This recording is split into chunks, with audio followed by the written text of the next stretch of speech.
applications. Containers are a really big thing right now. Make platforms as a service super easy. You can just add a container and say how many you want, and then you have it, and your application works.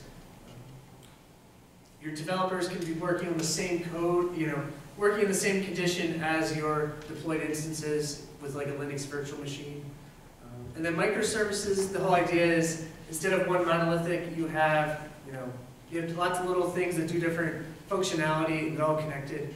The main thing to keep in mind with microservices is they're a little overrated right now, in my opinion. You don't need microservices for like 99% of your problems. If you start out with microservices, you're doing it wrong. You will know if you need to start breaking down a monolith, and then you start breaking into smaller services. You don't necessarily need to start out going micro, because it just adds a whole other level of lots of problems. A lot of the stuff I was talking about, you have to address for a small application that you shouldn't need to address. It's really interesting if you look at like Amazon's AWS talks. They're huge proponents of microservices, and they say like Amazon.com. Supposedly there's a microservice that manages the rendering of the buy button. So, that kind of scale is pretty crazy, but. Yes. Well, I'm sure Amazon wants everybody to be writing microservices applications, because then you have to buy 85 S3 instances or EC2 instances.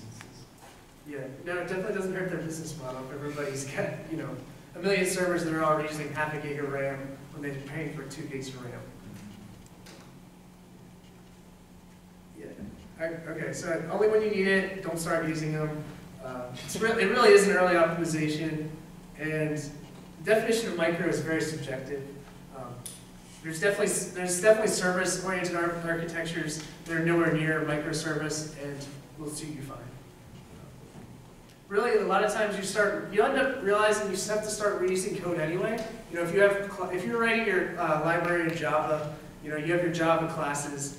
When you have microservices, you're going to want to start reusing that Java code. You have to make sure that it's packaged more as a library than as functionality that's baked in. There's a lot of different. You have to make sure that your microservices are actually disconnected as opposed to being connected. Yes. So this sector seems incredibly surprising to me, because it seems like a lot of design paradigms involve having scalables to do very specific things as opposed to gigantic monoliths. But it seems like you're proposing a monolithic, like. So I'm not supposing a monolithic. It's a lot easier to build a monolith and break it into smaller chunks as you need it than to build a million smaller chunks that make one cohesive whole monolith. So is it just the natural design process that you start with a monolith because you have low scale, and then as you scale, break it out? Yes, and you don't even have to make it into microservices. So microservices kind of like, we have this service that handles, this service handles user deletion and adding. Like that's really, really micro, right? As opposed to, you might have a service level where, you have an authorization service that handles like sessions, and then you have handling the rest of your requests. Something like that is a lot easier to deploy, manage, and develop. So is a microservice a final evolution of the thing? Like, is this a good thing to do once you're beyond a certain scale, or is this a lazy cop-out for just having to deal with gigantic amounts of traffic? It really depends, but it just seems weird. It's the big new thing, and I just wanted to make sure you guys know that it's not like, if you're not building with microservices, you're fine. It sounds like pain. I was just curious. Basically, you have to make everything, like microservices do one thing, literally one thing, and a service is like a bunch of microservices together, sort of. Yeah, what's up? I feel like the overhead is really where the tipping point is, because everything now has to go through it as some sort of bus talking to each other. Okay. Yeah, I would agree with that. So like I was saying, you don't want to break microservices if you have if you have a custom built library that like interfaces like with your web server, breaking that out and putting it into a separate module that you then use for processing images or something. Okay. Any other questions? I think that's all I have for now. Do you have any questions, Kevin?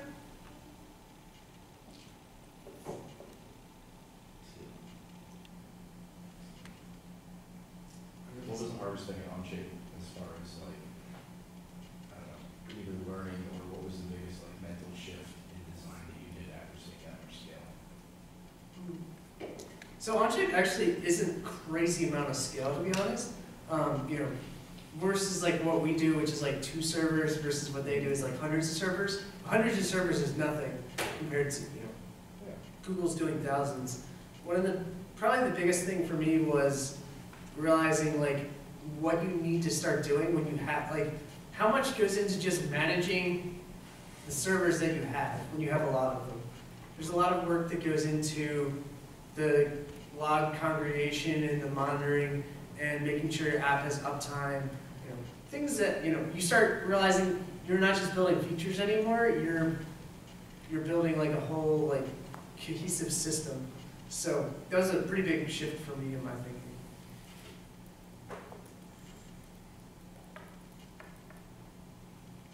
Yes. Does Onshape use Redis? Does Onshape use Redis? I don't. If you're no, we don't use Redis. What's Onshape stack look like? So yeah, I feel like this is fairly confidential. Like, but You know, I'll just talk to you in your room later. basically, like general knowledge is Java with MongoDB. Well, you can absolutely, they use Parasol. Parasol is written in C++. And then they use other languages that have to do a lot of shuffling between Parasol and other things. Okay. So they're kind of hamstrung by the fact that they don't like writing C++, but all of CAD is written in C++, so they're stuck. Okay. That's all public information. Including that they don't like writing C++.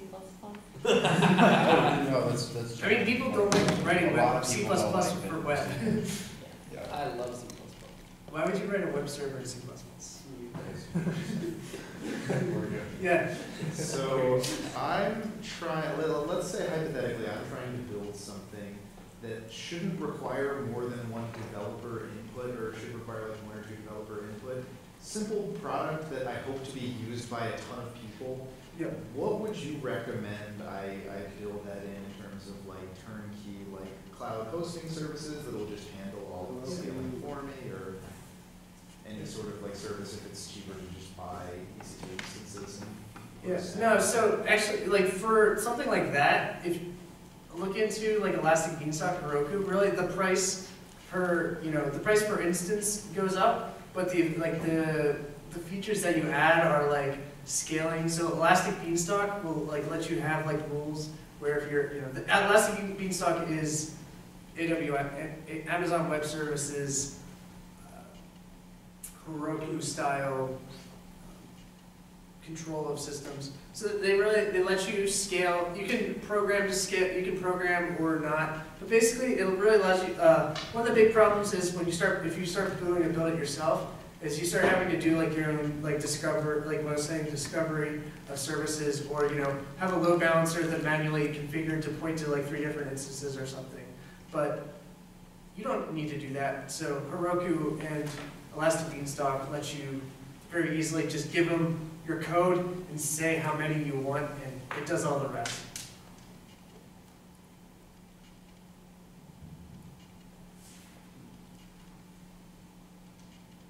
Clapping.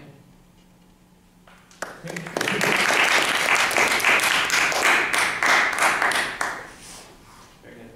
Very proud. Do you like doing like scaling stuff? I think it's really interesting, but Well, that's a little different than Yeah. like doing.